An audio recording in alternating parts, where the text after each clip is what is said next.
네, 여러분 안녕하십니까. 용감한 토크쇼 직설 임종윤입니다. 문재인 대통령이 검찰개혁에 전면에 직접 나섰습니다. 서초동 촛불 집회 하루 전인 지난 27일에는 성찰하라라는 정도의 표현에서 촛불 집회가 끝난 이틀 뒤인 어제 법무부의 업무보고 자리에서는 윤석열 검찰총장을 직접 거명하면서 검찰개혁 방안을 조속히 마련하라고 지시했습니다. 며칠 새 검찰개혁과 관련한 대통령의 언급이 직접적이고 명시적으로 바뀐 셈입니다. 이에 대해서 자유한국당 측은 검찰 흔들기라면서 강력하게 반발하고 있습니다. 모레 개천절에 광화문에서 서초동 촛불 집회에 버금가는 150만 명이 참여하는 규탄대를 열겠다고 맞불을 놓고 있는 상황입니다. 정치는 사라졌고 조국만 남았다는 자탄의 목소리가 정치권 안팎에서 쏟아지고 있습니다. 문재인 대통령의 검찰개혁 입장과 검찰개혁의 구체적인 방향은 어디로 가야 될지, 또 정치권의 움직임 두루두루 좀 짚어보고 마지막 부분에서는 어제 있었던 대정부 질문 얘기까지 얘기를 좀 나눠보도록 하겠습니다.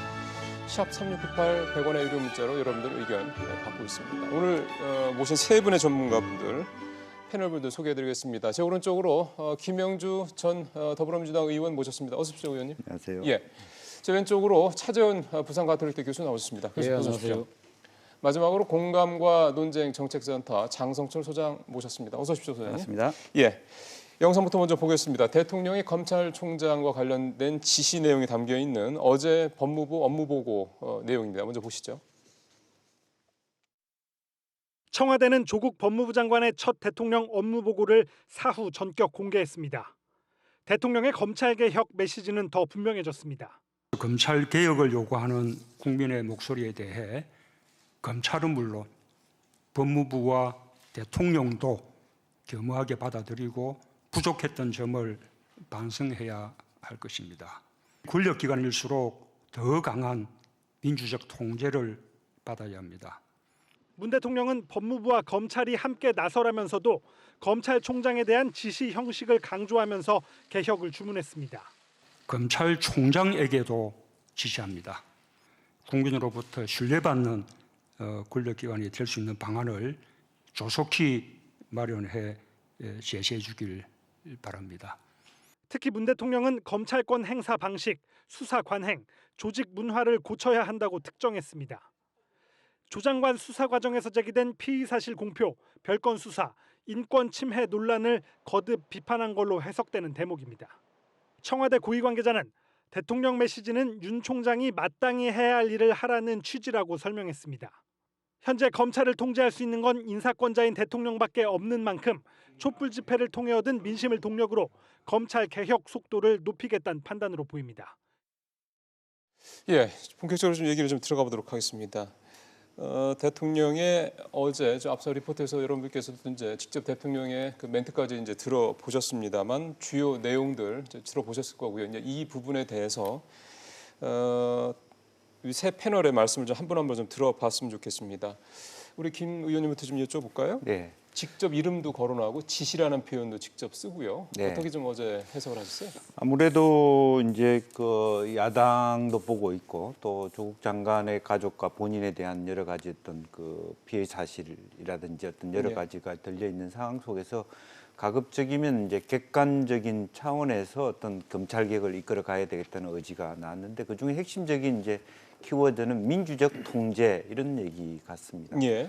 그러면서 또 한편으로는 그동안에 검찰이 해왔던 그냥 관행처럼 해왔던 그 수사의 방식이나 관행이라든지 그런 것들을 국민들이 곱지 않은 시선으로 보여준다라고 보고 있다라고 하는 것을 엄중하게 얘기하고 스스로가 말하자면 검찰총장 스스로가 그동안에 자칫 잘못하면 조국 장관의 수사를 마치 반개혁적인 즉 그 검찰 개혁을 말하자면 염두에 두고 조국 장관이 왔을 때 만들어졌을 어떤 검찰의 어떤 위기의식, 뭐 검경 수사권에 있어서의 불리함 이런 것 때문에 조국을 장관으로 못 앉히게 하기 위한 여러 가지 말하자면 검찰의 어떤 모습 아주 대대적이고 먼지털이식의 어떤 수사를 해왔지 않느냐 하는 또 하나의 의혹을 받고 있다라는 측면에서 검찰이 윤 검찰총장 스스로가 우리는 국민의 뜻을 받든다. 검찰개혁을 반대하지 않는다는 천명을 한 만큼 스스로가 합리적으로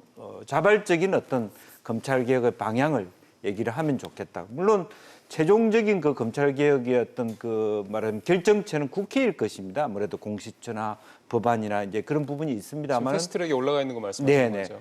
그런 부분에 대한 어떤 뭐 국회 내 논란은 뭐 그때 가서 국회의원들이 한다 하더라도 검찰 스스로가 정당하게 말뿐이 아니라 실질적으로 어떤 방식의 개혁을 하겠다라는 자기 천명이 필요하다는 주문으로 그렇게 이해를 하고 있습니다. 예, 장 소장님. 네. 근데 이제 지난번 27일 날 성찰하라라는 네. 대통령이 이제 언급을 했었고 이제 어제 같은 경우는 이제 직접적으로 지시하고 자체 개혁안을 만들어 이렇게 지시를 하고, 그러니까 대통령이 당연히 인사권자니까 뭐 하는 거에 대해서는 사실 그거에 대해서는 뭐 이런저런 얘기를 할 수가 없는 상황이긴 한데 당연한 얘기인데 지금 여러 가지 상황들에서 이제 이런 대통령의 검찰 개혁 관련된 언급들이 자꾸 되다 보니 이게 일종의 이제 수사와 관련된 뭔가 압박으로 느껴지지 않겠냐라는 그런 시각도 있거든요. 그렇죠. 아주 주옥 같은 좋은 말을 많이 하셨지만 결국에는 윤석열 검찰총장에게 경고장을 준 것이 아니냐 이런 분석도 나오고 있습니다. 그 경고장의 의미라는 거는 조국 장관 수사에 대해서 좀 절제하고 좀 차분히 해라 이렇게 또 전에도 말씀하셨잖아요. 그렇죠. 그러니까 내가 가장 아끼는 장관에 대해서 이렇게 검찰이 무차별적으로 먼지 털기식으로 이런 식으로 조사하고 수사하는 것은 적절치 않다. 그런 표현을 에둘러 하신 거라고 보여지는데요. 어제 말씀에서는 아주 정말 좋은 말씀 많이 하셨어요. 민주적 통제를 받아라. 국민의 신뢰를 받아라. 국민 앞에 겸손해야 한다. 이런 식의 좋은 말씀을 하셨는데 이런 것들은 좀 때와 시기가 좀 적절하지 않았다라는 생각이 듭니다. 시점이. 네. 예. 그러니까 이제 조국 장관의 부인이 곧 검찰의 소환 조사를 당할 시기가 곧 다가오고 있는데 예. 이런 시점에서 장관을 그러니까 소환될 피의자의 남편인 법무부 장관으로부터 검찰 개혁안에 대해서 보고를 받는다? 이것은 불필요한 오해를 살 수가 있죠. 그래서 법무부 업무보고는 이미 훨씬 전에 됐다고는 하던데. 네, 그래도 급박하게 마련돼서 어제 이제 급박하게 다시 또 언론에 브리핑을 했거든요. 이런 것들은 좀 다른 의도가 있지 않느냐 그런 의심을 받을 수가 있어서 네. 좀 부적절한 면이 있다라는 생각이 듭니다. 예. 차 교수님께서는 네. 어떻게 보셨어요? 문재인 대통령이 이번만은 기필코 검찰 개혁을 성공하겠다는 의지를 아마 내에 천명한 자리가 아니었나 생각이 듭니다. 예. 사실 문재인 대통령이 뭐 잘 아시다시피 참여정부 시절에 그러니까 민정수석 그리고 대통령 비서실장으로서 검찰 개혁을 사실은 진두지휘하다시피 했거든요. 그럼에도 불구하고 검찰 개혁을 성공하지 못했다. 그리고 나서 그러니까 정권이 교체되고 난 뒤에 민주주의가 후퇴하고 그러니까 역사가 퇴행하는 그러한 참담한 광경을 지켜보다가 결국 종래에는 어떤 일이 벌어졌느냐? 노무현 대통령의 비극적 사고가 나지 않았습니까? 예. 그러한 것을 거치면서 문재인 대통령이 야인 시절에 아마 상당히 이 검찰 개혁을 나름대로 왜 실패했는가 부분을 나름대로 자성하고 또 향후 어떤 식으로 가면 검찰 개혁을 이뤄나갈 것인지를 이 진지하게 나름대로 다음은 책도 낼 정도로 검찰 개혁에 대해서 상당히 이 나름대로 공을 들였습니다. 물론 그때는 정치를 하기 이전이었습니다만 그렇죠. 네. 그럼에도 불구하고 그 정도로 그러니까 검찰 개혁이 대한민국 개혁의 기초라고 생각할 정도로 상당히 이 부분에 대해서 속된 말로 좀 꽂혀 계셨던 건 사실인 것이죠. 그래서 지금 대통령이 그러니까 대통령 출마를 했을 때 2012년, 2017년 두 번에 걸쳐서 검찰 개혁은 아주 주요한 핵심 예. 공약이었습니다. 그리고 문재인 정권이 그러니까 지금 뭐 2년이 좀 이제 흘렀습니다만 그동안에도 지속적인 검찰 개혁을 그러니까 이 시도를 해왔죠. 그 결과는 우리 지금 패스트트랙에 올라가 있는 여러 가지 사법개혁 법안들 중에 예. 검찰개혁 법안이 들어가 있지 않습니까? 그런 상황에서 지금 조국 장관이 임명이 됐는데 조국 장관의 임명을 둘러싸고 상당히 검찰의 그러니까 불순한 의도에서 그러니까 조금 의심되는 그러한 조국 장관 일가에 대한 수사 이러한 부분들이 자칫 잘못하면 검찰 개혁이 자초할 수 있겠다는 그러한 위기시기 의식을 나름대로 갖고 계신 것 같아요. 그렇기 때문에 예.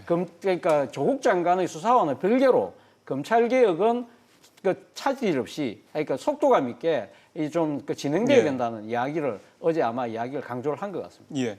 일각에서는 그런 해석도 하더군요.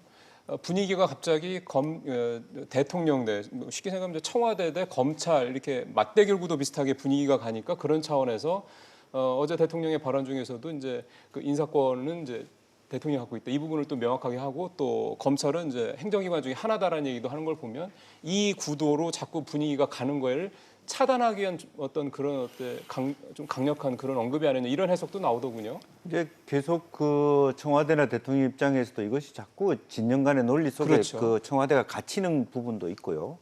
또 실제적으로 본인 뭐 분명히 아마 그럴 겁니다. 오늘부터 시작해서 정점심 씨 소환을 했을 때 말하자면 기소가 될 가능성, 구속될 가능성이 많아졌을 때 또 실제로 일정 정도 의혹이 사실로 드러났을 때 청와대가 가지는 있는 부담은 분명히 저는 민주당에도 돌아갈 있겠죠. 것이고 예. 청와대도 돌아갈 것이라고 예. 보기 때문에 가급적이면 드라이하게 또 정당성을 확보하는 차원에서 대통령이 할 수 있는 발언인가를 내부 검토를 분명히 했을 거라고 저는 보여집니다. 그렇죠. 이제 그런 측면에서 방금 차 교수님 말씀하신 것처럼 벌써 집권이 중반을 넘어서는데 지금 검찰 개혁을 하지 않으면 네. 아무리 뭐 장관의 어떤 뭐 여러 가지 어떤 지위 자체가 여러 가지 흔들린다 하더라도 더 이상 대통령 입장에서는 약간의 비판을 받더라도 이 이야기를 이 기회를 놓칠 수 없다라고 하는 이제 그런 부분이 지금 천명해서 나오고 있는 거 아닌가 그렇게 보여집니다.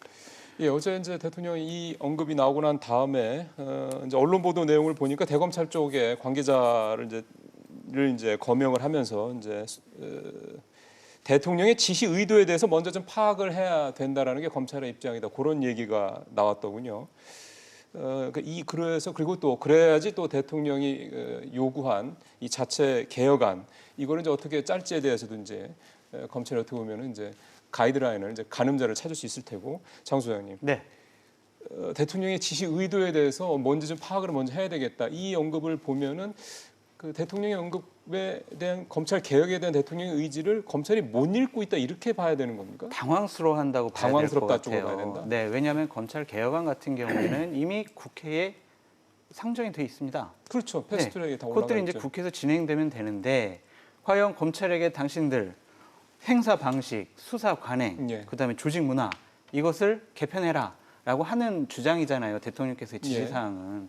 그것에 대해서 분명히 윤석열 총장은 지속적으로 우리 국회와 그다음에 국민들이 원하는 예. 그런 개혁은 받아들이겠다라고 계속 얘기를 해왔던 것이고요. 근데 제가 하나 지적하고 싶은 것은 네.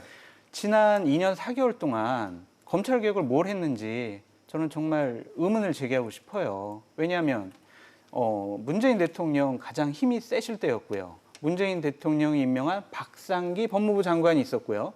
그다음에 문재인 대통령이 가장 아끼는 조국 민정수석이 있었습니다. 예.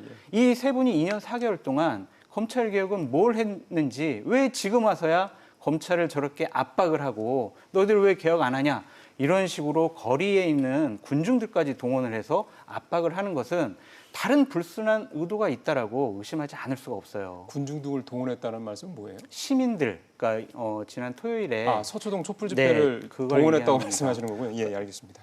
예, 알겠습니다. 이제 검찰 얘기를 쪽으로 좀 넘어가 보도록 하겠습니다. 어제요, 사실은 법무부 업무 보고도 있었지만은 어제 그 법무 검찰 개혁위원회 2기입니다. 이게 어제 출범을 했습니다. 이기에는 이제 위원장이 민변 출신의 김남준 변호사고. 여러분들 그 양승태 대법원장 사법농단을 처음 알렸던 그 당시 판사였죠. 이탄희 판사도 이제 지금은 변호사입니다만 참여하는 이제 그런 위원회인데 여기에서 1호 권고를 낸 게 직접 수사를 축소하라라는 그 권고를 냈거든요. 그래서 이 얘기를 중심으로 해서 지금부터는 좀 검찰 개혁이 도대체 구체적으로 어떤 내용이고 어떻게 가야 되느냐 얘기를 좀 우리 시청자분들한테 이해를 좀 높이기 위해서 좀 필요할 것 같습니다. 지금 패스트트랙에 뭐 검경 수사권 조정이랑 공수처 얘기만 올라가 있는데 사실 이게 검찰 개혁의 다라고 볼 수는 없는 것 같아서요. 그래서 검찰 개혁이 구체적으로 어떻게 진행되야 되는 부분에 대한 얘기를 지금부터 좀 들어보겠습니다. 차 교수님, 네. 직접 수사 축소라는 거는 이제 저희 같은 사람들이 봤을 때는 검찰 보고 수사를 하지 말라는 얘기는 이렇게 또 들릴 수도 있어서 이거 무슨 의미라고 봐야 됩니까? 축소지 그러니까 직접 수사를 금한다는 이야기가 아니잖아요. 그러니까 지금 현재 직접 수사를 많이 하고 있는데 그 양을 줄이라는 것이겠죠. 네. 그러니까 사실 그 검찰의 직접 수사 자체가 상당히 어떻게 보면 과거 정권에서 보면 어떻게 보면 통치권자의 의지에 따라서 행해지는 경우가 많았거든요. 지금 없어졌지만 대검의 중앙 수사부 있죠. 대검 중수부라고 이야기했는데 거기서 직접 수사를 상당히 많이 했고요. 그리고 각 지검별로 특수부가 다 있어요.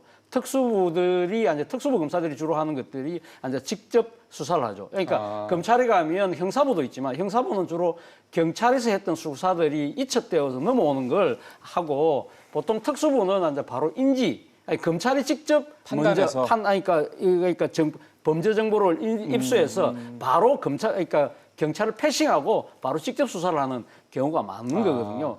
그래서 그러니까 이 지금 검찰의 직접 수사에 대한 여러 가지 폐해가 컸기 때문에 그래서 하나의 개혁적 조치로 대검 중수부가 지난 정권에 없어졌습니다. 예. 그럼에도 불구하고 지금 대검 중수부의 기능이 사실은 지금 서울중앙지검의 특수부로 넘어간 것이 아니냐 정도로 사실 그러니까 문재인 정권 들어서도 사실 지금 적폐 수사를 하는 과정에서 서울중앙지검의 특수부 그리고 또 서울의 동부지검, 남부지검 각 서울에 있는 지방 검찰청에서의 특수부들이 이제 핵심 수사를 담당하는 측면이 분명히 있었죠. 그런 측면에서 본다고 한다면 여전히 검찰이 그러니까 지금 정권의 통치기구 노릇을 하고 있는 것이 아닐까라는 그 의혹을 많이 받아왔었죠. 바로 그런 측면에서 본다고 한다면 검찰개혁의 핵심 중에 하나는 그러니까 검찰의 정치적 중립을 위해서라도 그러니까 지금 정권의 그러니까 동향에 따라서 움직이는 듯한 모습으로 비춰졌던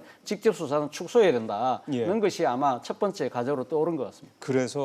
그래서 직접 수사 축소 얘기가 특수부를 의미하는 거다라는 얘기를 그래서 나오는 거군요. 그래서 지금 뭐 들리는 이야기로는 지금 이 각 지방 법원에 지방 검찰청에 지금 특수부가 다 있잖아요. 그래서 몇 개 지검을 빼고는 다 지금 없애겠다. 뭐 그런 이야기도 좀 흘러나오고 있는 것 같습니다. 소장님 아까 말씀하셨던 거에 대해서 조금 덧붙여서 질문을 드리고 싶습니다.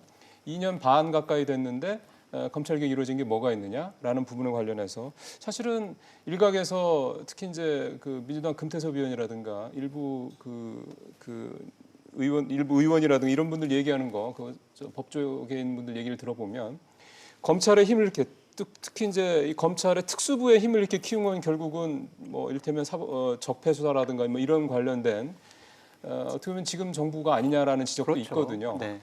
그렇다고 그러면 이제 그런 부분들이 어느 정도 정리가 됐다고 한다면 지금도 뭐 적폐 수사한다고 이제 크게 뭐 이렇게 하는 상황은 아니니까 이제 어느 정도 특수부를 좀 줄여야 된다라는 거는 논리적으로 좀 맞는 게 아닌가 싶어서요. 근데 이 살아있는 권력 기관에 대한 그러한 부정적인 그런 일들은 누가 수사합니까? 결국에는 이거를 검찰이 직접 수사를 축소하라는 얘기는 어쨌든 특수부를 축소하라는 얘기인데 이것은 공수처를 도입한다라는 전제 조건 하에서 진행된다는 거예요. 그런데 국회에서 지금 공수처 법안이 처리될지 안 될지도 모르는 이 상황에서 특수부를 축소하라? 이것은 지금 조국 장관과 조국 장관 일가에 대한 수사를 특수부에서 하고 있지 않습니까? 그러면은 이거 조국 장관 일가에 대한 수사를 이거 하지 말아라 이런 식으로 오해를 받을 수 있다는 말입니다. 물론 대통령께서는 조국 장관 수사가 끝난 이후에 이런 일들이 진행됐으면 좋겠다라고 애들로 표현을 하셨지만 이렇게 언급하신 것 자체가 검찰 수사에 대한 압박과 압력으로 받아들일 수밖에 없는 거죠. 근데 사실 어제 대통령이 지금 그런 식의 이제 해석이 나올 거를 되게 대비해서 굉장히 여러 가지로 조심스럽게 얘기를 했습니다. 말씀하신 대로 법무부의 뭐 검찰 개혁 관련된 부분에서 뭐 공보규칙 개정안 이런 것들은 이제 다 끝나고 난 다음에 한다. 뭐 그다음에 이런 여러 가지 상황들은 일단은 조 장관 관련된 수사 끝나고 난다 이렇게 여러 가지 얘기를 하긴 했는데 아마 그런 것들 그런 어떤 부분을 염두에 뒀기 때문에 이런 생각이 드는데 검찰 개혁의 핵심을 특수부의 힘을 줄이는 거에만 두는 거는 아니지 않을까 싶어요. 왜냐하면 그렇습니다. 어제 나왔던 얘기, 어제 이제 법무장관 업무보고 내용 중에서도 형사부와 공판부를 강화하겠다는 내용이 들어 있거든요. 그러면 공판부하고 형사부를 강화한다는 얘기는 어떻게 또 우리가 이해를 해야 됩니까? 실질적으로 방금 우리가 얘기한 것처럼 우선은 기소 독점이라고 하는 부분이 논의가 돼야 될 것 같습니다. 기소 독점하고 소위 특수부가 가지고 있는 인지수사, 우리가 수사하면 누구나 다 잡아들일 수 있다라고 하는 그런 구조들 때문에 너무 기형적으로 그동안에 가져왔던 권력들이 옛날에는 기무사도 있었고 국정원도 있었는데 그런 것들이 없어지면서 검찰 권력이 너무 비대화됐거든요. 실질적으로 보면 우리 행정부 중에서 차관급 인사가 제일 많은 부서가 법무부입니다. 실제로. 그래 그런 부분이 있고 또 그렇기 때문에 실제적으로는 말하자면 검경 수사권이라고 하는 측면에서 경찰이 수사할 수 있는 또 일정 정도는 기소할 수 있는 어떤 권한 배분에 따라서 말하자면 이제 이렇게 그게 맞는 공판부와 형사부의 기능들을 같이 키워줄 키우겠다. 필요가 있다. 또 어제 뭐 일부 다른 언론에 나왔습니다만은 파견된 검사들이 너무 많다. 그리고 실제적으로 법무부나 검사들이 너무 많은 일에 과도한 그러잖아요. 일에 예. 치여 있다. 그러다 보니까 자기를 스스로 성찰할 것도 없고 아직도 문화는 수직 문화에 있다. 그러다 보니까 실제적으로 국민들이 바라는 눈높이는 달라졌는데 또 언론을 통해서 상당히 모든 것이 검찰이 뭘 하는 걸 알고 있는데 눈을 가리고 아웅할 수 없는 지경에 검찰이 놓여 있는 것도 사실이거든요. 그래서 네. 일정한 숨통을 터주고 이제 그러면서 특수부를 없애자 이런 차원이 아니라 기본적으로 지나치게 기소 독점주의 하에서 혼자만 모든 인지수사라고 하는 것은 밑에서 수사가 되든 말든 내가 저놈 잘못 보면 저놈 틀어서 먼지 안 나는 놈 있나 이런 식의 관행들을 축소해 가겠다라고 하는 큰 흐름들이 있을 거예요. 그 국민들의 정치 검찰의 공감대가. 오해를 받을 수 있는 부분들. 네. 예. 그리고 그래서 어떤 그동안 해왔던 관행들이 자기도 모르게 이번 수사에서 드러날 수 있다라면 반성하라는 지적들이 있는 거고 국민들도 그런 데 대한 따끔한 말하자면 시선이 있는 거거든요. 그래서 예. 스스로 자정하는 부분이 있고 최종적으로 어쨌든 그것은 말하자면 고위 공수처든 어쨌든 간에 특수부를 대신할 수 있는 기능을 언제 만들 수 있는가에 따라서 유연하게 갈 필요는 있다고 봐요. 아까 장 소장처럼 일방적으로 공수처도 안 들었는데 특수부 다 없애버리면 정말 누가 저걸 하느냐 하는 부분도 청와대와 법무부가 같이 국민들에게 말하자면 보수적인 분들에게도 합리적으로 만들어 볼 수 있는 대안을 만들어내야 될 과제가 있다고 봅니다. 예. 저는 한 가지 또 이제 그 문제를 제기하고 싶은 게 있어요. 지금 검찰 개혁 같은 경우에는 특정 단체 출신들이 장악을 하고 있어요. 예를 그건 들면 무슨 말씀이에요? 조국 법무부 장관도 민변 출신이고요. 그다음에 김남준 법무검찰개혁위원장 위원장 이번에. 도 민변 출신이에요. 예, 그렇더라고요. 그리고 검찰개혁위원회에 16명 중 4명이 민변 출신이에요. 그다음에 지금 더불어민주당에서 검찰개혁위원회를 만들었는데 박주민 의원도 민변 출신입니다. 지금 검찰 개혁을 할 수 있는 포스트들이 다 민변 출신이에요. 이것을 우리가 또 어떻게 봐야 할지 우리나라의 뭐 법을 전공하고 법에 관여된 분들이 민변 출신밖에 없느냐 그런 의심도 일각에서는 계속 제기하고 있는 거죠. 16명 중에 4명이 민변 출신이라고 출신입니다. 그래가지고 너무 그 민변이라고만 하기에는 좀 그렇지 않습니까? 왜냐하면 그 법무검찰개혁위원회 그 멤버들을 보니까 이번에는 수사관도 여러 가지 들어가 있는데 예. 특정 단체 출신이 4명이나 들어간 것은 가장 포지션이 커요. 커서 예, 위원장도 그렇고. 물론 그렇고 예, 저는 알겠습니다. 그런 부분을 지적하는 겁니다. 예, 차 교수님. 예. 우리 검찰은 기소권과 그다음에 이 수사권 두 가지를 모두 갖고 있다라고 예, 그렇죠. 해서 뭐 세계 유일한 그렇다고 사례일 수 얘기를 하더군요. 있습니다. 예. 그러니까 그만큼 그게 어떻게 이제 힘의 기반이 되는 거겠죠. 그렇죠. 그러면은 검찰이 아까도 우리 김 의원님께서 국정원도 있었고 기무사도 있었고 한데 예. 요즘에는 국정원 기무사가 힘쓴다는 얘기 사실 그렇게 많이 안 들린단 말이에요. 바로 그 때문에 사실 어떻게 보면 87년 그러니까 지금 이제 현행 헌법 체제가 예. 시작되면서 뭐 일각에서는 검찰을 비판하면서 하는 이야기 중에 하나가 대한민국은 검찰공화국이라는 이야기를 씁니다. 그만큼 검찰이 무소불위의 권력을 휘둘렀다는 것이죠. 과거 그러니까 권위주의 정권 시절, 예를 들면 박정희 대통령 시절의 뭐 유신 시절이라든지 그럴 때는 사실은 어떻게 보면 그 통치 주요한 수단 중에 하나는 그때는 검찰이 아니고 그때는 중앙정보부였습니다. 중앙정보부가 상당한 무소불위의 권력을 행사했었죠. 그러고 난 뒤에 그때 당시에는 예를 들면 뭐 반체제 인사들이나 운동권 학생들 같은 경우는 그러니까 중정에서 다 잡아다가 일단 수사를 하고 중앙정보부 네, 중앙정보부에서 다 잡아서 수사하고 그대로 그러니까 지금 거기서 수사한 내용을 그대로 받아서 검찰은 그냥 공소장만 쓰는 그런 형태였다고 한다면 그 형태가 바로 5공화국 그 전두환 정권 시절에 그대로 이어졌죠. 그런데 그때는 중앙정보부가 그날은 좀 많이 위축이 됩니다. 그때는 사실 김정일 중앙정보부가 대통령 시해 사건에 연루되는 바람에 그 후신인 안기부의 힘은 조금 줄어들고 대신 이 전두환 대통령의 몸담았던 보안사가 아주 핵심적인 권력기구로 해서 당시 안기부와 같이 일종의 통치기구 노릇을 했는데요. 그러니까 87년도 60민주화 항쟁 이후에 우리 현 헌법 체제가 들어서고 난 뒤에는 그때부터는 노태우 정부 시절부터는 어디다가 지금 많이 의존하게 되냐면 이 좀 민주적인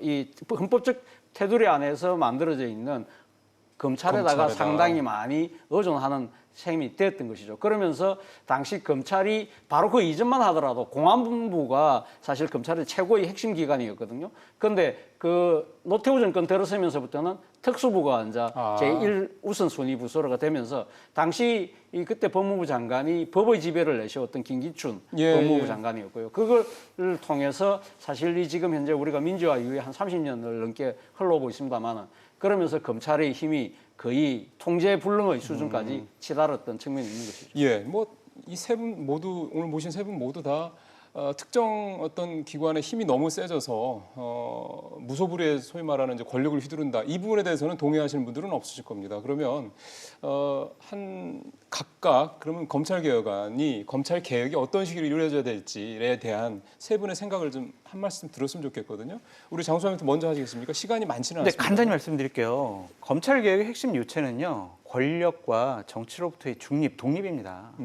다른 것들은 다 부차적인 문제거든요. 지금 대통령께서 지시하고 조국 장관이 저렇게 검찰 수사에 대해서 관여를 하는 것 자체가 정치적인 독립과 중립에 위배되는 상황이라고 보여집니다.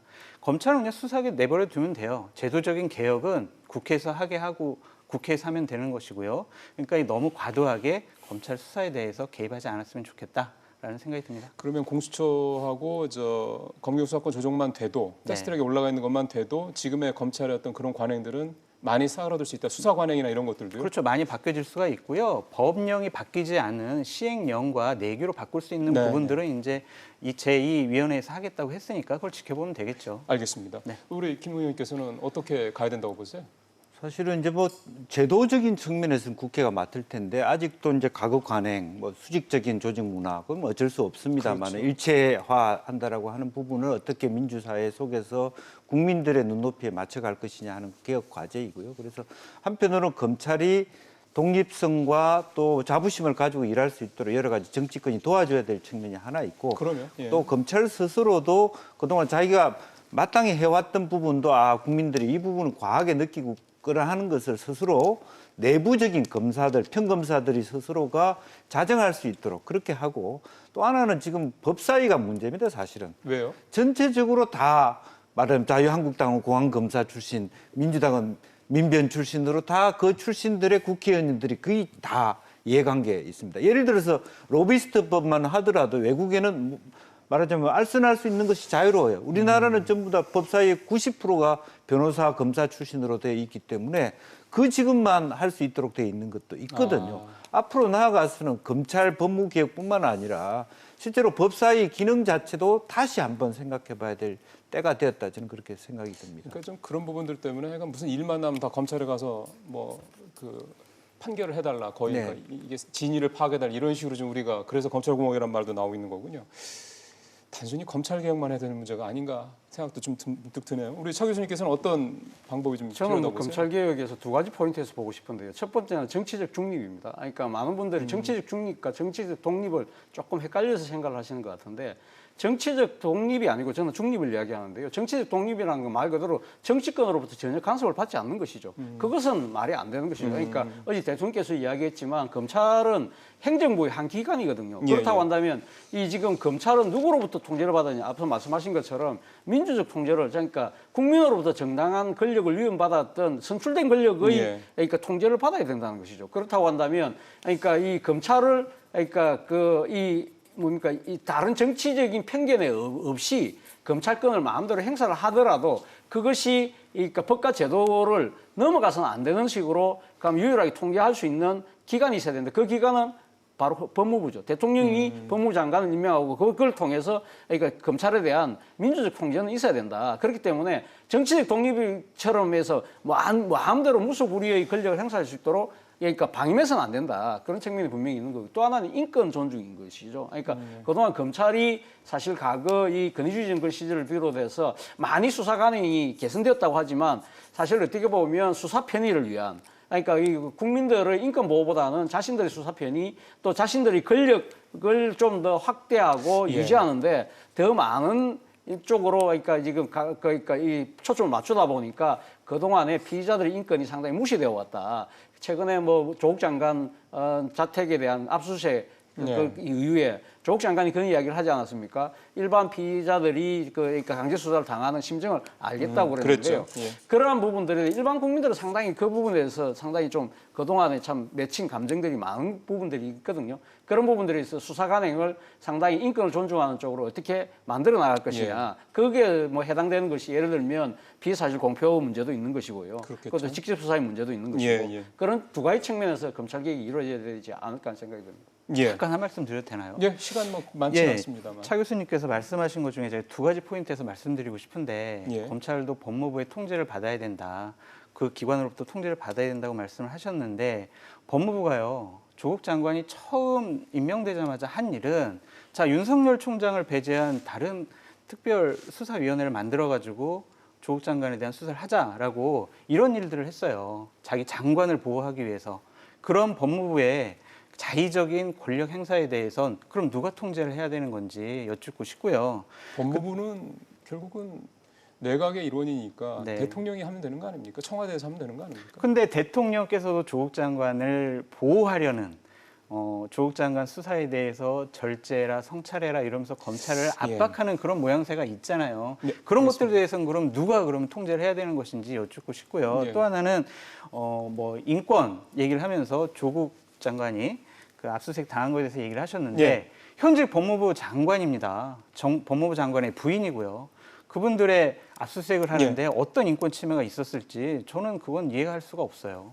알겠습니다. 제가 말씀하시니까 저도 약간 그러니까 반박을 좀 해야 될 것 같네요. 30초만 예, 하셔야 30초. 됩니다. 예. 그러니까 일단 그러니까 당시 그러니까 조국 법무부 장관의 임명 때문에 상당히 그러니까 법무부가 검찰에 대한 민주적 통제가 그러니까 부분이 뭔가 불순한 의도가 있는 것처럼 말씀하시는데 저는 원칙적인 이야기를 한 것이고요. 또 두 번째는 조국 장관 자택에 대한 압수수색에 뭐 지금 그러니까 인권이 침해됐다는 이야기가 아니라 그러니까 지금 장관 집에도 그러니까 11시간 정도의 강압적인 모습으로 비치는 그러한 부분들에 대해서 국민들은 적잖게 동의를 할 것이라는 부분을 이야기하는 거죠. 예. 김 의원님은 안 하실 거죠? 네. 자, 제가 김 의원님 말씀을 드린 게 정치권 얘기로 좀 얘기를 넘겨봤으면 해서입니다. 무슨 말씀이냐면 서초동 촛불 집회 이후에 민주당에서 검찰 개혁 관련된 목소리가 되게 강해지더군요. 검찰 개혁 특위 당내 이것까지 좀 설치를 하고 그런 사이에 대통령 또 당 지지도도 물론 올랐습니다.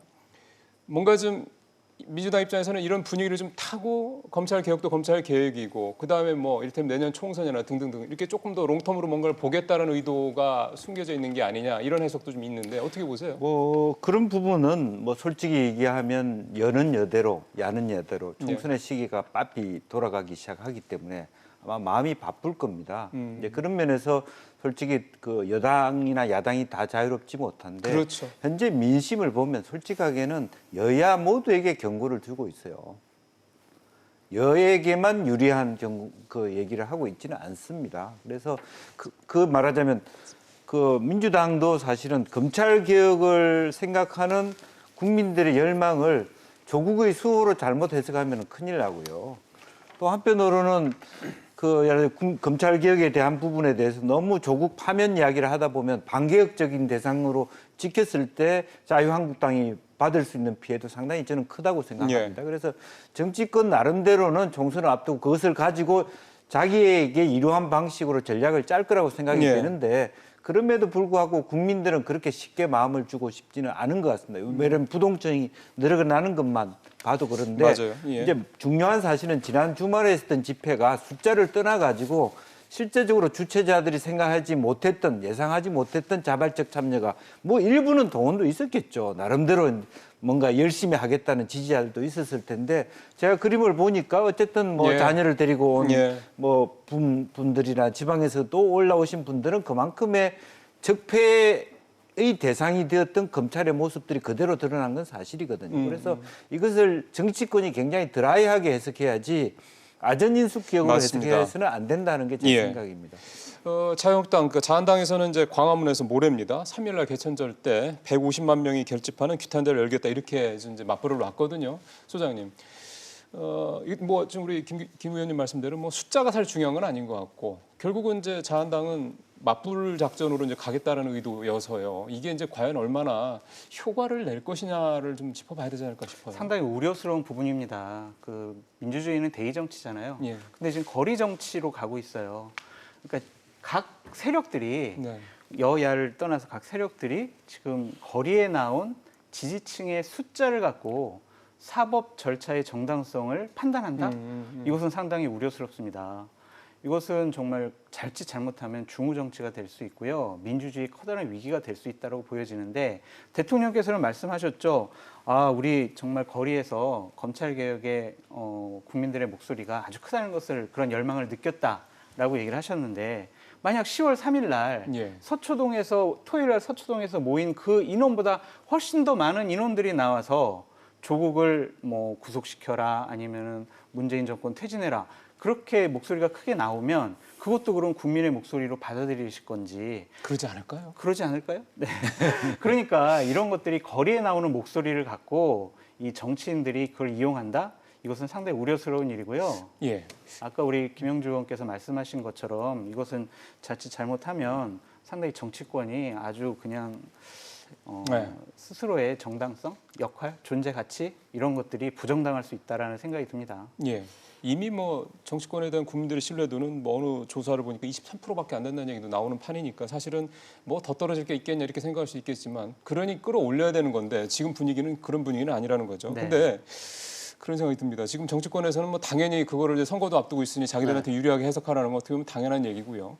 근데 이제 뭐 일부 동원이 됐을 수도 있고 뭐 아닐 수도 있고 하지만 결국은 이렇게 촛불 집회 예상보다 훨씬 더 많은 인원이 참석을 했다. 원래 10만 명 정도 예상을 했다는데 뭐 100만 명, 150만 명까지는 안 가더라도 한 50만 명이라만 해도 5배 아니겠습니까? 네. 이거는 국민들의 검찰에 대한 열망은 분명히 충분히 굉장히 강하게 있다라고 봐야 되는 거 아닙니까? 그렇죠. 그러니까 그날 그러니까 지난번 그 검찰청사 앞에 모였던 그러니까 촛불 집회의 그 규모가 네, 얼마에 대한 논란은 일단 차차고라서요. 그러니까요. 그러니까 이 주최 측이 예상했던 것보다 훨씬 더 많은 인원이 분명히 온 건 사실이고 그리고 또 이 갔다 온 분들 말씀을 들어보니까 열기가 아주 정말 대단했다고 그래요. 그러니까 이것이 어떻게 보면 그러니까 이게 자발성이 없이는 그러니까 표현되기 그렇죠. 힘든 네. 그러한 열기가 있었다는 부분들은 아마 사실 뭐 야당도 사실 이 부분은 좀 주목할 필요가 있지 않나 생각이 들고요. 저는 뭐 이렇게 지난 토요일 날 나왔던 분들을 뭐 일부는 뭐 정당에서 나름대로 뭐 그런 여러 가지 문제들 때문에 놓으신 분들도 계시겠죠. 그러나 저는 사실은 그 이 어떻게 보면 네. 검찰 개혁으로 상징되는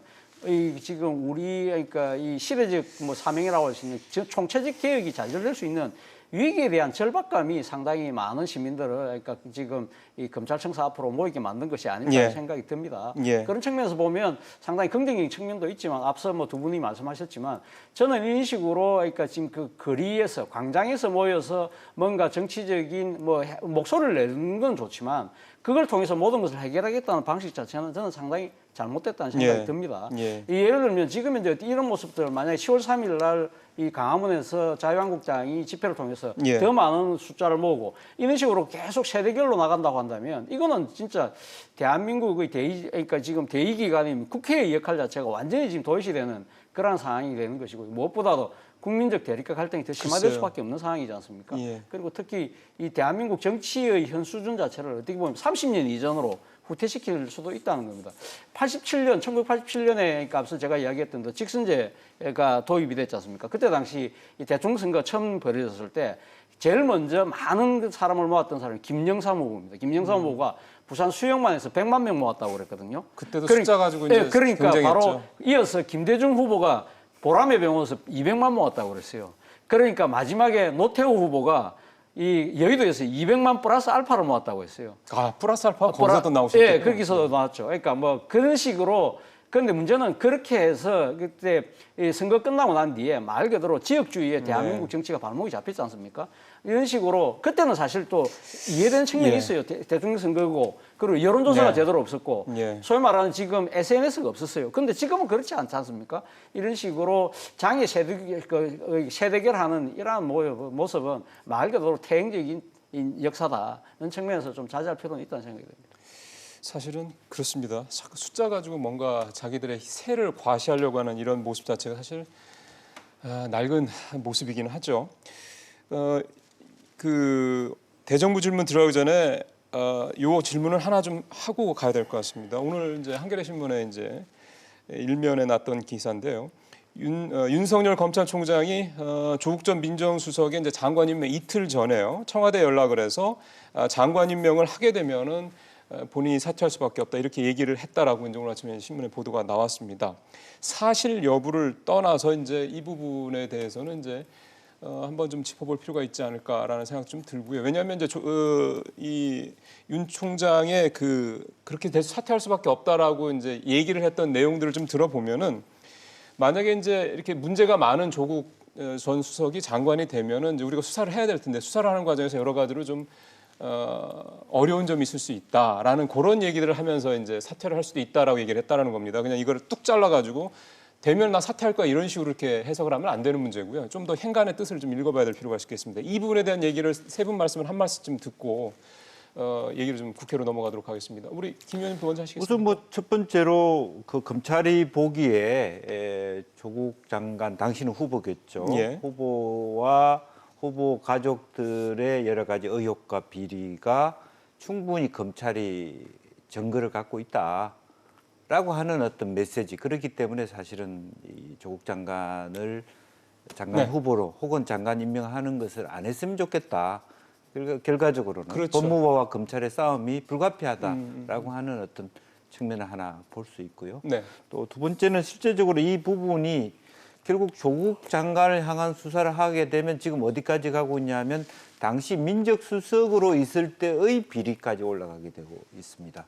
그럼 더 나아가서는 대통령과의 관계에 대한 비리로 갈 수 있는 부분도 분명히 그 안에 자기가 명운을 건다, 목을 건다라고 하는 것은 그런 의미이기 때문에 굉장히 의미심장하고 그냥 굉장히 중요한 하나의 그 고언이 아니었냐 그렇게 생각이 들고 당장 그때는 그만둔다 해놓고 왜 안 그만두지 않느냐의 문제가 아니라 이제 그런 것이 있었기 때문에 그럼에도 불구하고 대통령이 말하자면 이 부분을 가져갔을 때 예. 상당히 대통령도 최종적으로 조국 장관 임명할 때 두 가지 안을 놓고 고민했다라는 지점이 분명히 저는 있다고 그러겠죠. 보고요. 예. 지금 이 시점에도 서초동 부분이 뭐 많은 사람이 모였다고 고무하고 돼 있는 게 아니라 당장 이번 주부터 정경심 교수를 소환했을 때 피의자로 들어가고 또 조국 장관도 공범으로 들어가고 설령 하나 더 나나 부인이 구속됐을 경우에 대통령이 달리 생각할 수 있는 지점도 저는 존재하는 부분이 바로 그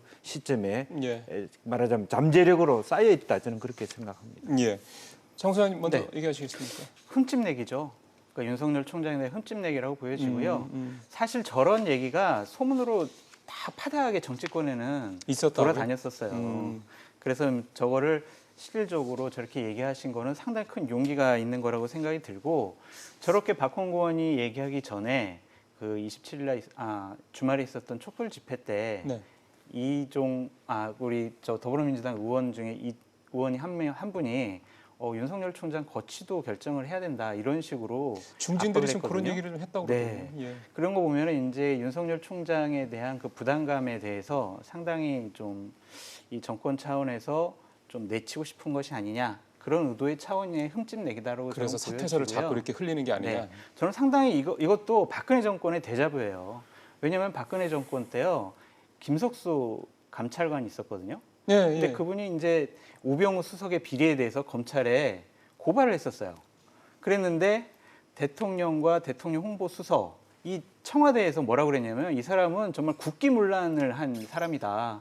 왜냐하면 이 사람은 우병우 수석이 피의 사실이 어떤 게 드러나지도 않았는데 특정 언론에 공포를 하고 이 대통령을 훔쳐내려고 한 거다. 이런 식으로 자기네가 임명한 특별감찰관에 대해서 아주 정말 집요하게 공격을 해대고 결국에는 쫓아버렸어요. 그랬죠. 예. 결국엔 이런 식의 일들이 또 벌어지지 않을까라는 걱정이 듭니다.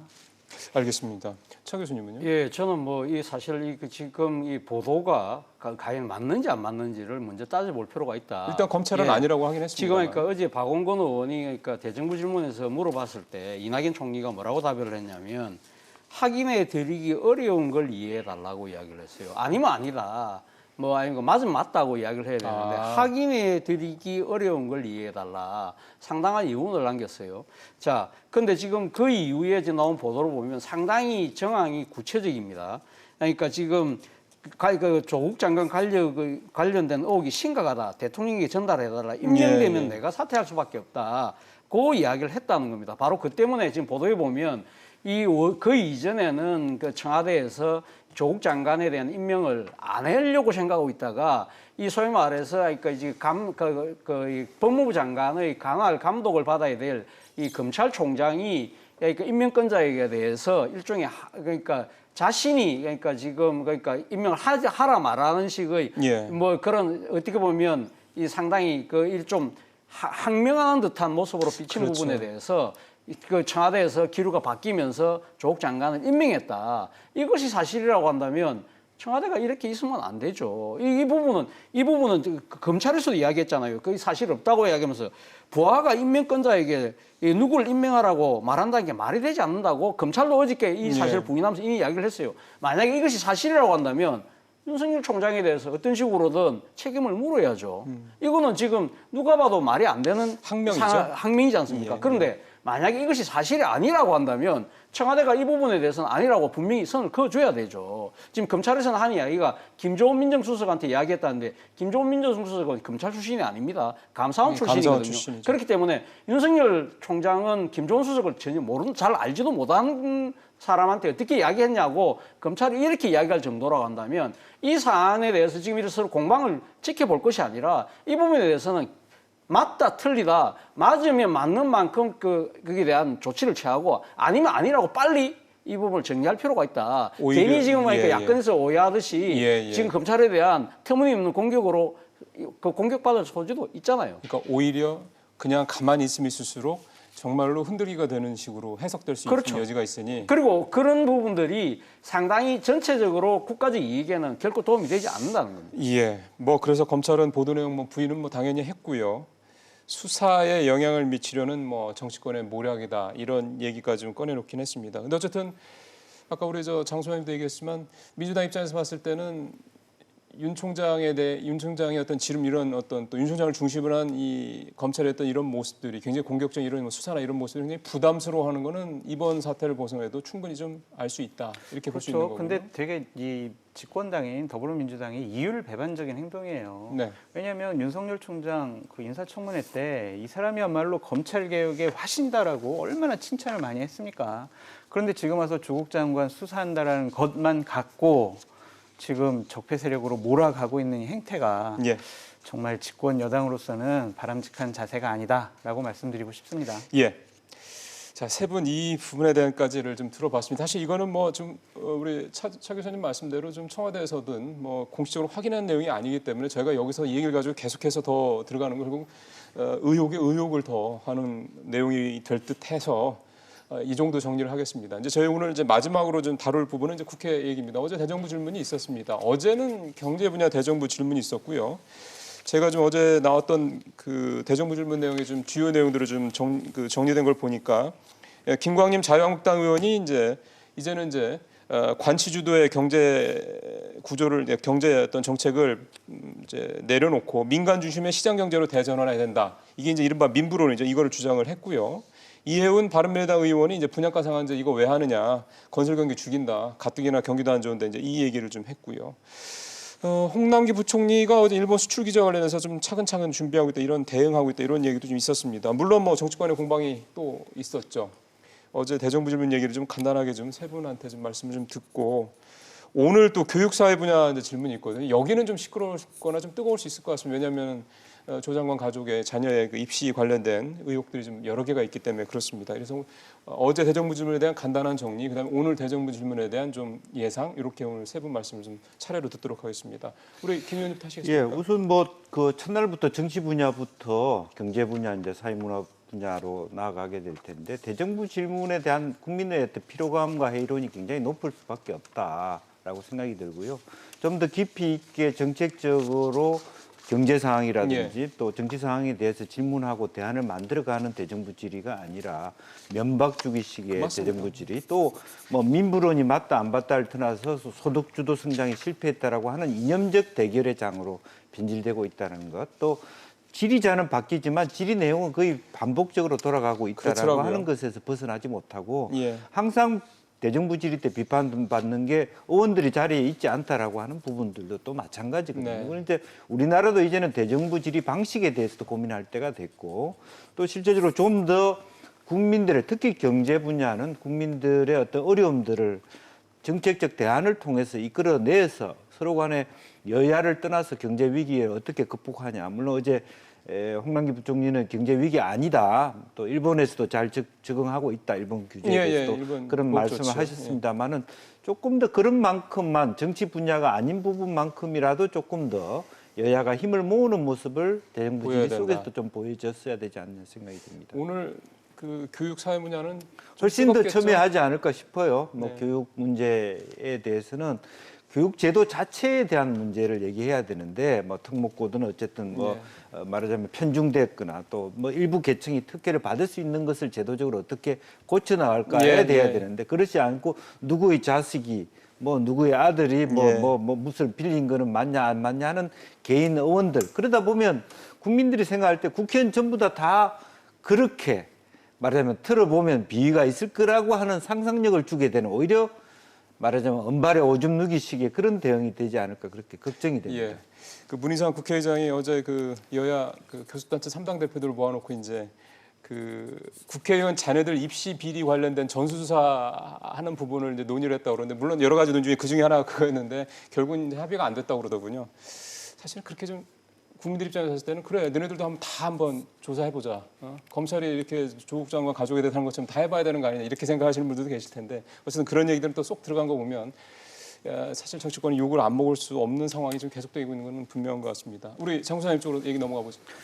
대정부 질문은요 원론적인 질문하고 원론적인 답변을 해서 재미가 없어요. 그렇기 때문에 이게 참 무용론이 많이 나왔는데 네. 오늘은 어쨌든 교육사회 문화 분야에서 조국 장관 자녀들의 입시 비리 문제에 대해서 아주 야당의 공격이 아주 심해질 것 같고요. 결국엔 조국 장관도 오늘 출석을 합니다. 그러니까 조국 장관이 이제 어떤 답변을 하느냐 갖고 또 우리가 여러 가지 평론도 해야 될 텐데 이 여당은요 분리하면은 항상 이제 민생과 경제를 얘기를 해요. 그리고 야당은 항상 이 정권 차원의 비리를 공격을 하고 이러한 대정부 질문 제도 자체가 아까 우리 김영주 의원님이 말씀하셨던 것처럼 좀 한번 제도적인 개선이 필요한 부분인데 이거는 개선이 안 될 것 같아요. 계속 관행적으로 관례적으로 해왔기 때문에 없어지지 않을 것 같고요.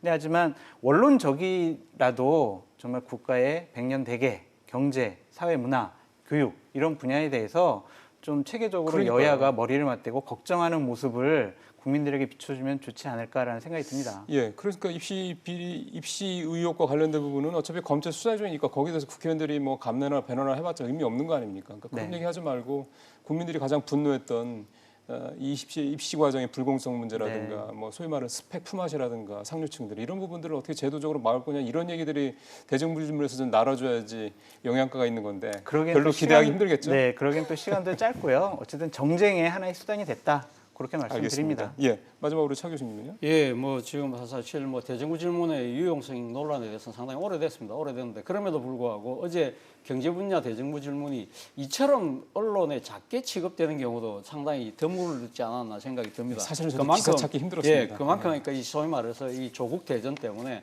조국 블랙홀이 돼버린 셈이 이 여실히 드러났는데요. 사실 제가 걱정하는 부분, 저뿐만 아니라 제 주위에 있는 많은 분들이 걱정하는 부분이 지금 여야가 조국이라는데 모든 것이 지금 올인을 하고 있기 때문에 정말 국민들이 먹고 사는 민생, 경제 이것을 정말 도외시하고 있는 것이 아닐까라는 걱정을 하시는 분들이 꽤 많거든요. 근데 뭐 어제 뭐 대정부 질문에서는 뭐 야당 의원들 중심으로 해서 여러 가지 경제의 쟁점들을 짚긴 했습니다만 이러한 부분들이 제대로 이 지금 관계 부처나 이런데 전달이 제대로 됐느냐 하는 상당히 걱정이 들고요. 그리고 또 하나는 앞서 말씀하신 것처럼 이 전수조사 부분인데요. 예. 이 전수조사 부분 어제 이 그 국회의장 주재의 여야 교섭단체 회동에서 결국 결렬이 돼버렸는데 사실 지난 금요일 날 나경원 한국당 원내대표가 전수조사 우리 받을 수 있다. 충분히 뭐 우리가 왜 못할 거냐. 그래 흔쾌히 이야기를 했는데 나중에 알고 보니 조건이 달렸더라고요. 그 조건이 뭐냐? 조국 수사 끝나고 난 뒤에 하겠다는 거거든. 그건 안 하겠다는 이야기나 마찬가지죠. 사실은 저는 지난 금요일 그 이야기 듣고 공개적인 방송 자리에서 박수를 보낸다고까지 이야기를 했는데 아이고. 예, 근데 지금 한국당이 사실 어떻게 보면 지금 조국 국민에서도 반사적 이익을 못 받는 이유 중 그렇죠. 하나는 예. 너나 잘하세요라는 그런 상당히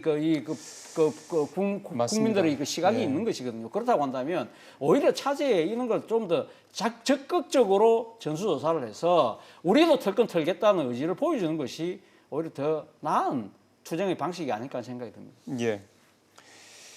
어제 경제 분야 대정부 질문 사실 어떻게 보면 가장 뜨겁고 가장 공방이 치열했어야 될 대정부 질문이 이렇게 사실은 몇몇 의원 정도의 얘기로 끝나고 난 거고 참 안타깝다는 생각이 듭니다. 또 뭐 한국당과 바른미래당 야당 쪽에서 좀 몇 가지 지금 정부의 경제 정책 관련해서 지적이 있었음에도 불구하고 여당 쪽에서는 사실은 뭐 그렇게까지 현 정부의 경제 정책에 대해서 뭔가 좀 약간 비판적으로 이렇게 접근하는 그런 질문들이 그렇게 또 눈에 띄지 않았던 거 보면 그런 것도 조금 아쉽죠. 사실은 지금 경제에 대해서 우리 국민들 누구도 경제만 문제만 놓고 보더라도 괜찮아라고 생각하시는 분들이 별로 없을 거라는 점을 감안한다면 더욱더 좀 더 민주당의 어떤 그런 모습들이 조금 아쉽기도 합니다. 말씀하신 대로 다 온통 조국 소위 말씀하신 블랙홀에 빠져 있다는 생각을 그래서 지울 수가 없습니다. 정치가 살아나야 되는데요. 지금 분위기는 참 쉽지 않죠. 오늘 세 분 말씀 들으니까 왠지 그런 희망이 더 좀 사그라드네요. 오늘 김영주 의원님, 그다음에 차재원 교수님, 장성철 소장님과 얘기 나눠봤습니다. 말씀 잘 들었습니다. 고맙습니다. 감사합니다.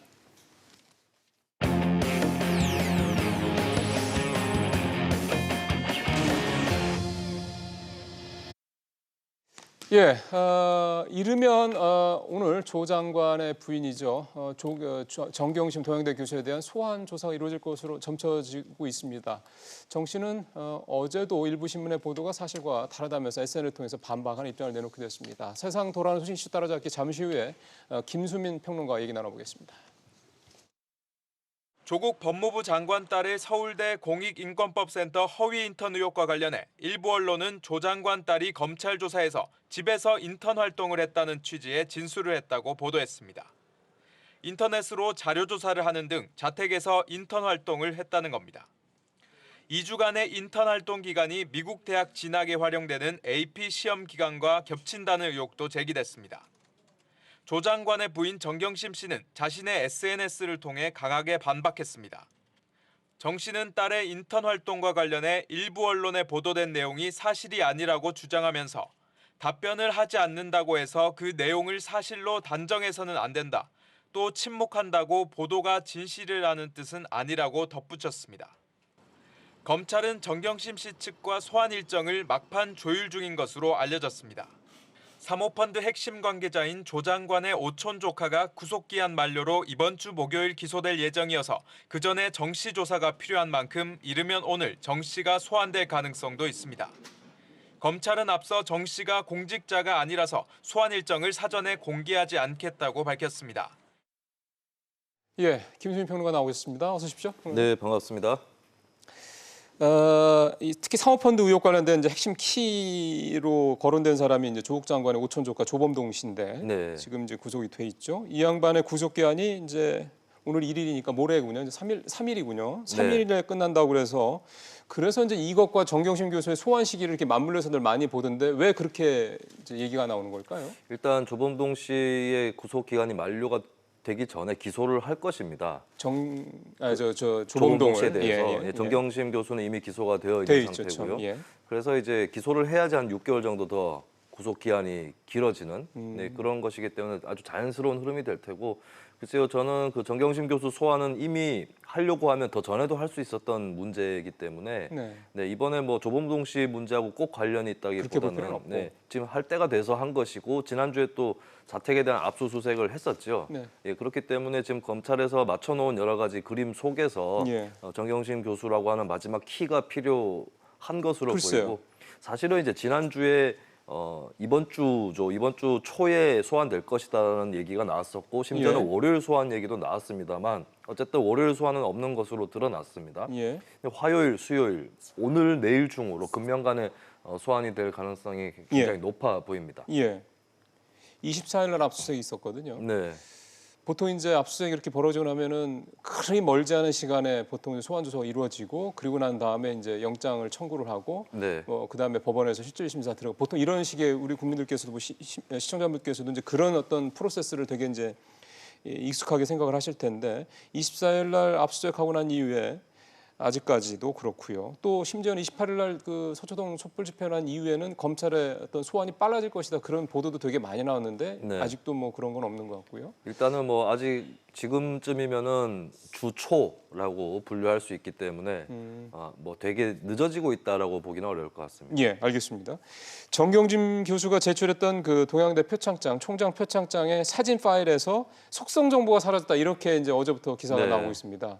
이제 속성 정보라 그러면 이제 뭘 의미하는지 좀 이해도 안 되고 그래서 이 부분을 어떻게 봐야 될지 싶네요. 우리가 핸드폰에도 사진을 이렇게 띄워서 보면 그 메뉴를 클릭하다 보면은 이제 이 파일의 속성이라는 것을 확인할 수 있습니다. 컴퓨터에서도 마찬가지고 언제 찍었느냐부터 시작해서 특히 이제 촬영 시점이 나오는 그런 것들이 이제 속성 정보라고 할 그래서 수 중요하군요, 있는데, 이게. 예. 네, 그래서 이게 언제 만들어진 사진이냐 이게 중요한 거 아니겠습니까? 그렇죠. 근데 그 속성 정보가 사라졌다라고 해서 이거는 뭐 더 확인을 해봐야 되겠고 도대체 무슨 영문인지 이거를 확정지어서 얘기할 수는 없지만 유력한 가능성 중에 하나가 일부러 이것을 지운 게 아니냐, 속성 정보를 지워서 이 사진이 정확하게 언제 만들어진 것인지 그것을 지운 게 아니냐 이렇게 검찰은 의심을 하고 있는 겁니다. 예, 지금 저 사진이겠죠? 네. 예.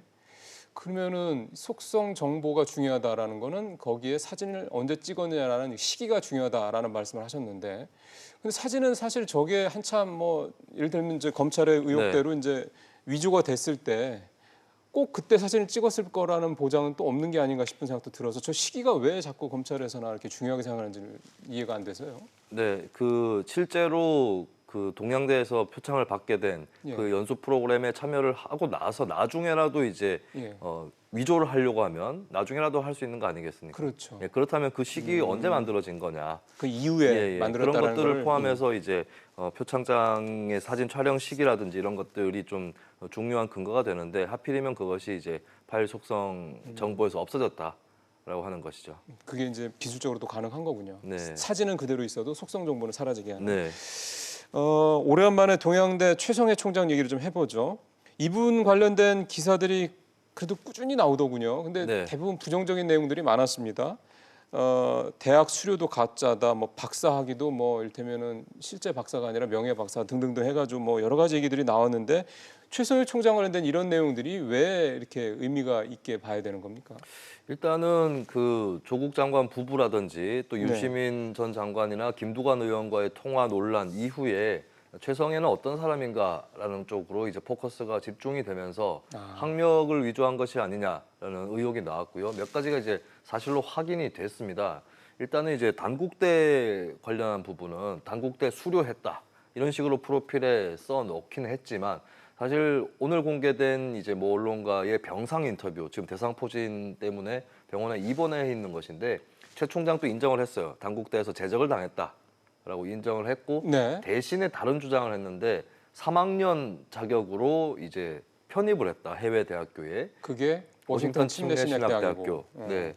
그렇게 이제 또 해명을 하긴 했는데 여기에 대해서 자세하게 또 설명을 하지는 않았습니다. 그러니까 본인도 좀 학력 논란에 대해서 말이 길어지는 걸 부담스러워하는 그런 눈치가 역력해 보이고요. 네. 일단 이제 그 해외에서 유학을 했던 그 학교 워싱턴 침례신학대학교에서도 해당 시기에 교육학 석박사 과정이 없었다라고 얘기를 하면서 이것도 이제 여러 언론에 보도가 되면서 석박사에 관한 그 학력도 위조된 것이 아니냐.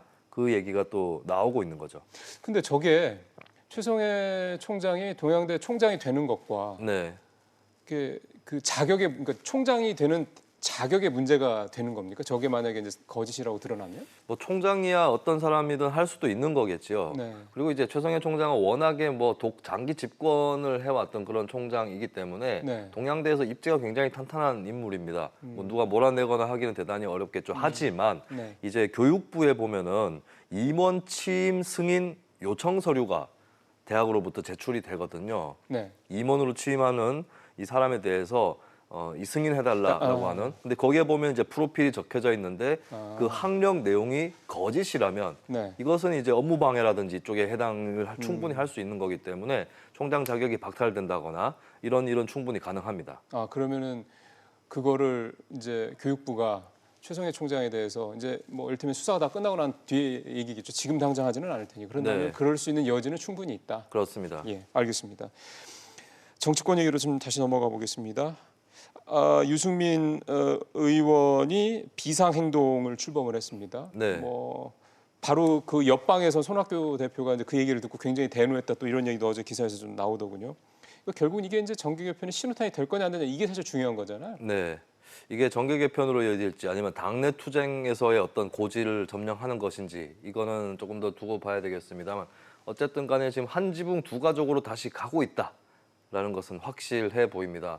바른미래당 그럼 죄송합니다만 바른미래당이 원래 네. 안철수계, 유승민계 이렇게 두 개가 합쳐져서 된 거였습니까? 사실은 이제 뭐 안철수계라기보다는 국민의당 그리고 이제 바른정당 이렇게 합쳐져서 바른미래당을 구성을 한 거였죠. 대신에 국민의당의 그 의원들이 다 바른미래당으로 간 건 아니고 일부 민주평화당으로 떨어져 나갔기 때문에 어떻게 보면은 바른정당 출신들이 아주 소수파로 머물지는 않는 그런 상황으로 지금까지 왔었던 것이고 네. 바른미래당이 실질적으로 활동하는 의원이 24명입니다. 예. 그중에 3분의 1 가량이 유승민계다. 쉽게 얘기하면 그렇게 볼 수 있는데 예. 유승민계에 더해서 안철수계 일부가 지금 이제 같이 제휴를 하고 있는 연합을 하고 있는 그런 상태에 와 있는 것이죠. 예, 15명 정도가 그래서 변혁 비상 행동이 네. 이제 모임에 이제 출범을 이제 알렸던데 안철수 전 대표는 책을 낸다는 얘기도 했고요. 네, 그렇습니다. 자신의 마라톤 도전기를 담은 책을 낸다고 하는데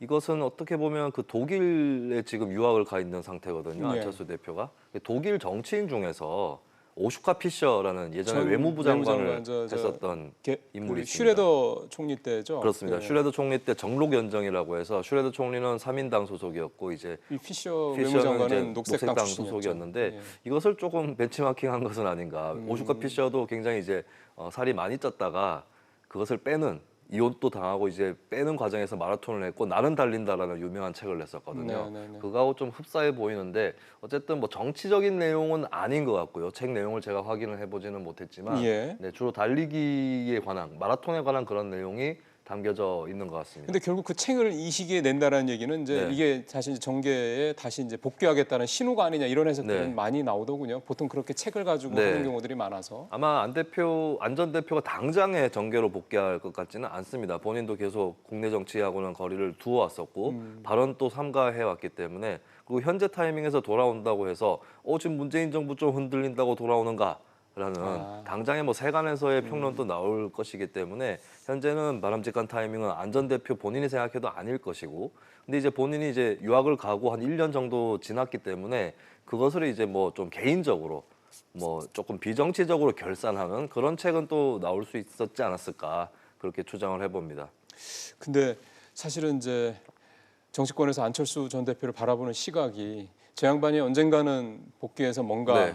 판을 만들지 않겠냐라는 생각들은 할 수 있지 않습니까? 왜냐하면 그렇죠. 어쨌든 아직도 이름이 있고 그다음에 뭐 사실은 뭐 자기 돈을 쓰면 정치하는 건 아니긴 합니다만 자금력도 상당히 있는 사람이고 뭔가 움직일 수 있는 여러 가지 네. 동력들을 갖고 있다는 생각 때문에 그런 건데 그러면은 평론가님이 보시기엔 유승민 의원계가 나와서 뭐 18명 정도 얘기가 되는데 이 변혁 비상행동 쪽하고 안철수 의원이 또 움직이고 전 의원이 움직이고 이렇게 하다 그러면은 진짜 뭔가 쪼개지고 총선 전에 뭔가 내년 봄쯤 되겠죠? 네. 뭔가 이렇게 어떤 흐름이 만들 수 있을 거다 이렇게 예상이 되세요? 결국에 유승민 의원 등이 탈당을 할 건지 말 건지는 안철수 전 대표한테 많이 달려 있는 문제입니다. 유승민 전 의원 측만 탈당하게 되면은 사실 국회의원이 10명도 되지 않는 그런 아주 소규모의 정당이 만들어지는 것이 되겠죠. 만약에 자유한국당 쪽에서 분당 조짐이 있다.